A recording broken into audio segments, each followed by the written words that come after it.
Dear students, in this video we are going to discuss about types of variable scope, which is given in the page number of 23 in our computer science textbook. We are having 4 different types of variable scope. First one is local scope, second one is enclosed scope, then third one is global scope, and the fourth one is built-in scope. In the previous video, we have seen demo for all these 4 different types of variable scope. First, let's see about local scope.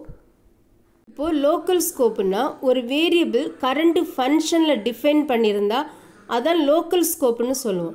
இப்போ ஒரு variable localா define பண்ணியிருந்தோம்னா அந்த variable அந்த functionல மட்டும்தான் access பண்ண முடியும். அதை வெளியே நம்ம access பண்ண முடியாது. அதோட லைஃப் டைம் அந்த functionக்கு மட்டும்தான் இருக்கும். Local scope refers to variables defined in current function. Variable current functionல define பண்ணியிருக்கிறதா local scopeனு சொல்லியிருக்காங்க. Always a function will first look up for a variable name in its scope. First function என்ன பண்ணும்னா இந்த variable இந்த local scopeல இருக்கான்னு check பண்ணும். இந்த local scopeல இல்லைன்னா தான் next outer scopeல செக் பண்ணும். அதான் if it does not find in local scopeல இல்லைன்னா then the outer scopes are checked. இந்த எக்ஸாம்பிளில் பார்த்தீங்கன்னா டிஸ்ப்னு ஒரு ஃபங்க்ஷன் கொடுத்துருக்காங்க. இந்த ஃபங்க்ஷன் கீழே ஏ வேரியபிளுக்கு 7 வேல்யூ அசியூம் பண்ணியிருக்காங்க. இப்போ பிரிண்ட் ஏ. இப்போ இந்த ஃபங்க்ஷன் நம்ம கால் பண்ணும்போது இது என்ன பண்ணணும்னா ஃபஸ்ட்டு ஏ வேரியபிள் இந்த லோக்கல் ஸ்கோப்பில் இருக்கான்னு செக் பண்ணும். இந்த லோக்கல் ஸ்கோப்பில் இருக்கிறதுனால இந்த வேல்யூவை என்ன பண்ணும் டிஸ்பிளே பண்ணும். அதான் output of the program 7 display பண்ணியிருக்கு. இது அந்த லோக்கல் ஸ்கோப். இதோட வெளியே தான் next upper level of the ஸ்கோப்னு சொல்லுவோம். Next global scope. இப்போது ஒரு ப்ரோக்ராமில் எல்லா ஃபங்க்ஷனுக்கும் வெளியே ஒரு வேரியபிளை டிக்ளேர் பண்ணிட்டோன்னா அதுதான் குளோபல் ஸ்கோப்னு சொல்லுவோம். இப்போது ஒரு வேரியபிளை குளோபல் ஸ்கோப்பை டிக்ளேர் பண்ணால் அந்த வேரியபிளை அந்த ப்ரோக்ராமில் இருக்கிற எல்லா ஃபங்க்ஷனுமே ஆக்சஸ் பண்ணிக்கலாம். Instead of all the functions can be accessed that global variable. A variable which is declared outside of all the functions in a program is known as global variable. ஒரு வேரியபிளை outside of all the function எல்லா ஃபங்க்ஷனுக்கும் வெளியே declare பண்ணனா அதான் global variableனு சொல்லுவோம்.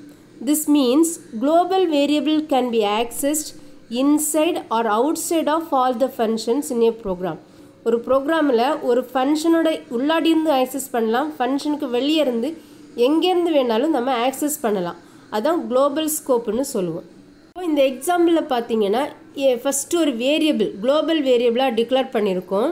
Next function define பண்ணியிருக்கோம். இந்த ஃபங்க்ஷனுக்குள்ளாடி again that same variable declare பண்ணியிருக்கோம். அதுக்கு 7 வேல்யூ அசியூம் பண்ணியிருக்கோம். இப்போ பிரிண்ட் ஏ. இது வந்து இந்த லூப்புக்குள்ளாடி இருக்குது. நம்ம எப்போ இந்த ஃபங்க்ஷன் கால் பண்ணுறோமோ அப்போ இந்த ஃபங்க்ஷன் எக்ஸிக்யூட் ஆகும். ஃபஸ்ட்டு இந்த ஸ்டேட்மெண்ட் என்ன பண்ணுன்னா ஏ இந்த லோக்கலாக டிக்ளேர் பண்ணியிருக்கான்னு செக் பண்ணும். இங்கே லோக்கலாக இருக்குது. ஸோ இது என்ன பண்ணுன்னா 7 டிஸ்பிளே பண்ணும். நெக்ஸ்ட்டு ஃபங்க்ஷனுக்கு வெளியே இருக்குது பிரிண்ட் ஏ. ஸோ இந்த பிரிண்ட் ஏக்கு இந்த லோக்கல் ஃபங்க்ஷன் பற்றி தெரியாது. ஸோ இது என்ன பண்ணுன்னா குளோபல் வேரியபிள் இந்த 10 தான் எடுத்து பிரிண்ட் பண்ணும். அதான் இங்கே பிக்சரியல் ரெப்ரசன்டேஷனில் சொல்லியிருக்காங்க. First display function local function இந்த பிரிண்ட் ஏ என்ன பண்ணும் இந்த 7 டிஸ்பிளே பண்ணும்.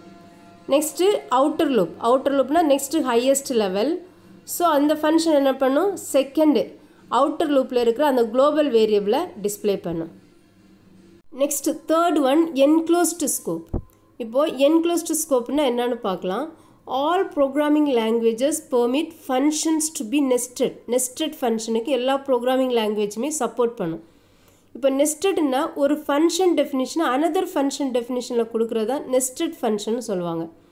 Function within another function is called nested function. இங்கே ஒரு variable which is declared inside A function which contains another function definition within it. ஒரு ஃபங்க்ஷனுக்குள்ளாடி ஒரு வேரியபிள் டிக்ளேர் பண்ணியிருக்கோம். அந்த ஃபங்க்ஷனை அனதர் ஃபங்க்ஷனுக்குள்ளாடி நம்ம டிஃபைன் பண்ணியிருக்கோம். அதான் நெஸ்டட் ஃபங்க்ஷன்னு சொல்லுவோம். Here the inner function can also access the variable of the outer function. இந்த nested functionல பார்த்தீங்கன்னா inner function வந்து outer functionல இருக்கிற வேரியபிளை ஆக்சஸ் பண்ணிக்கலாம். அதே டைமில் outer function வந்து inner functionோட வேரியபிளை ஆக்சஸ் பண்ண முடியாது. This scope is called enclosed scope. இந்த மாதிரி நெஸ்டடாக கொடுத்துருக்கிறதா என்க்ளோஸ்டு ஸ்கோப்னு சொல்கிறோம். First, இங்கே வந்து கம்பைலர் ஃபஸ்ட்டு என்ன பண்ணுன்னா நம்மளோட வேரியபிள் ஃபஸ்ட்டு அந்த இன்னர் பார்ட்டில் இருக்கான்னு செக் பண்ணும். அந்த இன்னர் பார்ட்டு தான் லோக்கல் சர்ச்னு சொல்கிறோம். அந்த லோக்கல் சர்ச்சில் இல்லைன்னா தான் நெக்ஸ்ட்டு ஹையஸ்ட் லெவலுக்கு வரும். அதான் என்க்ளோசிங் ஸ்கோப்புன்னு சொல்கிறோம்.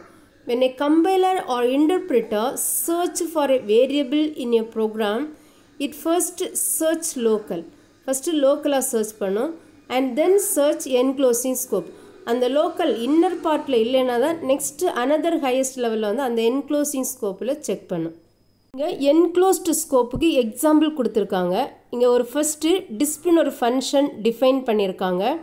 இந்த ஃபங்க்ஷனுக்குள்ளாடி ஒரு வேரியபிள் ஏ டிக்ளேர் பண்ணியிருக்காங்க. அந்த வேரியபிளுக்கு 10 வேல்யூ அசியூம் பண்ணியிருக்காங்க. நெக்ஸ்ட் இந்த ஃபங்க்ஷனுக்குள்ளாடி அனதர் ஃபங்க்ஷன் டிஃபைன் பண்ணியிருக்காங்க, disp function which is nested function. Nested ஃபங்க்ஷனாக டிஃபைன் பண்ணியிருக்காங்க. Nested means a function defined inside of another function which is called it as nested function. இப்போ இந்த disp1 ஃபங்க்ஷனுக்குள்ளாடி print a statement கொடுத்துருக்காங்க. இப்போ என்ன பண்ணுன்னா first இந்த ஃபங்க்ஷன் disp ஃபங்க்ஷன் கால் பண்ணும்போது ஃபஸ்ட்டு இந்த a வேரியபிள் லோக்கலாக டிஃபைன் பண்ணியிருக்கான்னு செக் பண்ணுவாங்க. இங்கே லோக்கலாக டிஃபைன் பண்ணலை. ஸோ என்ன பண்ணும், நெக்ஸ்ட்டு ஹையஸ்ட் லெவலுக்கு வரும். இப்போ a is equal 10 இந்த வேரியபிளை இது எடுத்து 10 டிஸ்பிளே பண்ணும். இப்போது நெக்ஸ்ட்டு பிரிண்ட் ஏ இது வந்து நெக்ஸ்ட் அப்பர் லெவலில் டிக்ளேர் பண்ணியிருக்காங்க. இப்போது டிஸ்ப் இந்த ஃபங்க்ஷன் கால் பண்ணும்போது என்ன பண்ணும், இந்த 10 வேல்யூவை இது பிரிண்ட் பண்ணும். அதுதான் இந்த ப்ரோக்ராமோடைய எக்ஸ்ப்ளனேஷன். இப்போ அதுதான் பிக்சரல் ரெப்ரசன்டேஷனில் கொடுத்துருக்காங்க. First local part. இந்த லோக்கல் பார்ட்டில் இந்த வேரியபிள் நம்ம டிஃபைன் பண்ணலை. ஸோ டிஃபைன் பண்ணாததுனால நெக்ஸ்ட்டு அப்பர் லெவலில் வரும், என்க்ளோஸ்டு லெவலில் வந்து செக் பண்ணும். இது அந்த என்க்ளோஸ்டு லெவல். என்க்ளோஸ்டு லெவலில் வேரியபிள் கொடுத்துருக்கோம். ஸோ இந்த 10 இந்த ஏ எடுத்துக்கும். ஸோ இந்த அவுட்டர் லெவலில் உள்ள வேரியபிளை இந்த இன்னர் லெவல் ஆக்சஸ் பண்ணிக்கலாம். அதே டைமில் இன்னர் லெவலில் உள்ள வேரியபிளை அவுட்டர் லெவல் ஆக்சஸ் பண்ண முடியாது. Next fourth one built-in scope. இந்த பில்டின் ஸ்கோப்பு தான் வைடஸ்ட் ஸ்கோப்புன்னு சொல்லுவாங்க. இதுதான் ஹையஸ்ட் லெவல் ஆஃப் த ஸ்கோப்புன்னு சொல்லுவோம். இப்போ ஒவ்வொரு ப்ரோக்ராமிங் லாங்குவேஜுமே கன்ஸ்ட்ரக்ட் பண்ணும்போது இந்த பில்டின் ஸ்கோப்பு சேர்த்து தான் கன்ஸ்ட்ரக்ட் பண்ணியிருப்பாங்க. ஒவ்வொரு ப்ரோக்ராமிங் லாங்குவேஜ்லையுமே இது ப்ரீலோட் பண்ணியிருப்பாங்க.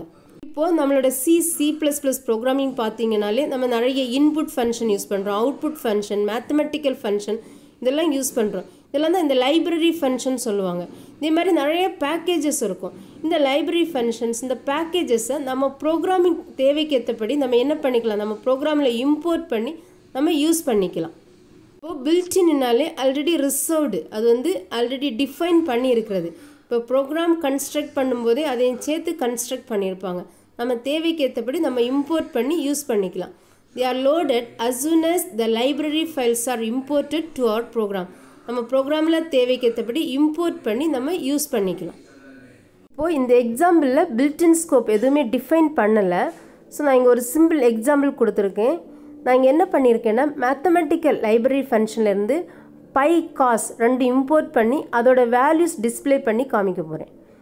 இப்போது அதை இம்போர்ட் பண்ணுறதுக்குள்ள ஸ்டேட்மெண்ட் தான் இது, from math import to pi. அதே மாதிரி காஸ் 2 இம்போர்ட் பண்ணியிருக்கேன். நெக்ஸ்ட்டு ஒரு ஃபங்க்ஷன் டிஃபைன் பண்ணியிருக்கேன். ஃபங்க்ஷன் டிஃபைன் கீவேர்டு தான் டெஃப், fun2 தான் என்னோடய ஃபங்க்ஷன் நேம். அந்த ஃபங்க்ஷனுக்குள்ளாடி அனதர் ஃபங்க்ஷன் டிஃபைன் பண்ணியிருக்கேன். இதான் நெஸ்டட் ஃபங்க்ஷன்னு சொல்லுவாங்க, டெஃப் fun1. இந்த fun1ல் நான் இங்கே ஸ்டேட்மெண்ட் 1 கொடுத்துருக்கேன், பிரிண்ட் பையோட வேல்யூவை பிரிண்ட் பண்ண சொல்லியிருக்கேன். இப்போ நான் இங்கே ஃபங்க்ஷன் கால் பண்ணுறேன், fun1 ஃபங்க்ஷன் கால் பண்ணுறேன். இந்த ஃபங்க்ஷனை கால் பண்ணும்போது fun1 ஃபங்க்ஷன் எக்ஸிக்யூட் ஆகும். எக்ஸிக்யூட் ஆகி இப்போது பையோட வேல்யூ பிரிண்ட் பண்ணணும். இப்போ இந்த பையோட வேல்யூவை பிரிண்ட் பண்ணுறதுக்கு ஃபஸ்ட்டு லோக்கல் ஸ்கோப்பில் பார்ப்போம். இங்கே லோக்கல் ஸ்கோப்பில் நான் பை வேரியபிள் டிஃபைன் பண்ணலை. ஸோ இது என்ன பண்ணும், நெக்ஸ்ட்டு அப்பர் லெவலுக்கு போகும். அப்பர் லெவலில் வந்து என்க்ளோஸ்டு ஸ்கோப். என்க்ளோஸ்டு ஸ்கோப்பில் இந்த பை வேல்யூ இருக்கான்னு செக் பண்ணும். அங்கேயும் பை வேல்யூ இல்லை. ஸோ நெக்ஸ்ட்டு அதோட ஹையஸ்ட் லெவல் வந்து குளோபல் ஸ்கோப். குளோபல் ஸ்கோப்லேயும் நான் எந்த வேரியபிளும் டிஃபைன் பண்ணலை. ஸோ நெக்ஸ்ட்டு அதோட ஹையஸ்ட் ஸ்கோப்பு தான் நம்மளுடைய பில்டின் ஸ்கோப். பில்டின் ஸ்கோப்பில் நம்ம இம்போர்ட் பண்ணியிருக்கோம். இப்போ இந்த பை என்ன பண்ணும், மேத்தமெட்டிக்கல் ஃபங்க்ஷன்லேருந்து இந்த பையோட வேல்யூ ஆல்ரெடி டிஃபைன் பண்ணியிருப்போம். அந்த பையோட வேல்யூ எடுத்து இங்கே வந்து டிஸ்பிளே பண்ணும். இப்போ அதை டிஸ்பிளே பண்ண அந்த ஸ்டேட்மெண்ட் அவுட்புட் தான் இது 3.14ன்னு நமக்கு அவுட்புட் வரும். நெக்ஸ்ட் என்ன பண்ணியிருக்கோம், fun2 ஃபங்க்ஷனை கால் பண்ணுறோம். fun2 ஃபங்க்ஷன் கால் பண்ணும்போது இந்த fun2 ஃபங்க்ஷன் எக்ஸிக்யூட் ஆகும். இந்த fun tool என்ன சொல்லியிருக்கோம், print cos of 0, cos of 0வை display பண்ண சொல்லியிருக்கு. இப்போது இந்த cos வேல்யூ வந்து நம்ம இங்கே டிஃபைன் பண்ணலை, இந்த fun toolஐ டிஃபைன் பண்ணலை, குளோபலாகவும் டிஃபைன் பண்ணலை. ஸோ ஆட்டோமேட்டிக்காக பில்டின் ஸ்கோப்பில் போய் ஆல்ரெடி டிஃபைன் பண்ணியிருக்கிற வேல்யூவை நமக்கு டிஸ்ப்ளே பண்ணும். நமக்கு இப்போ தெரியும் cos 0வோட வேல்யூ 1 வந்து நமக்கு டிஸ்ப்ளே பண்ணி காமிக்கும். இதான் அந்த பில்டின் ஸ்கோப்போட எக்ஸாம்பிள். நம்ம ப்ரோக்ராம் தேவைக்கு ஏற்றபடி எவ்வளோ பேக்கேஜஸ் இல்லை லைப்ரரி ஃபங்க்ஷன் வேணாலும் நம்ம ப்ரோக்ராமில் இம்போர்ட் பண்ணி நம்ம ஒர்க் பண்ணிக்கலாம். இப்போ any variable or module which is defined in a library functions of a programming language has built-in or module scope. They are loaded as soon as library files are imported to the programs. Finally, we can see the summary of this video. இந்த வீடியோவில் நம்ம 4 different types of variable scope பற்றி பார்த்தோம். First local scope பார்த்தோம், தென் enclosed scope பற்றி பார்த்தோம், அப்புறமா global scope பற்றி பார்த்தோம், ஃபைனலாக பில்டின் ஸ்கோப் பற்றி பார்த்தோம். அப்புறம் ஒவ்வொரு ஸ்கோப்போட டிஃப்ரெண்ட் எக்ஸாம்பிள்ஸ் பார்த்தோம். Thank you students.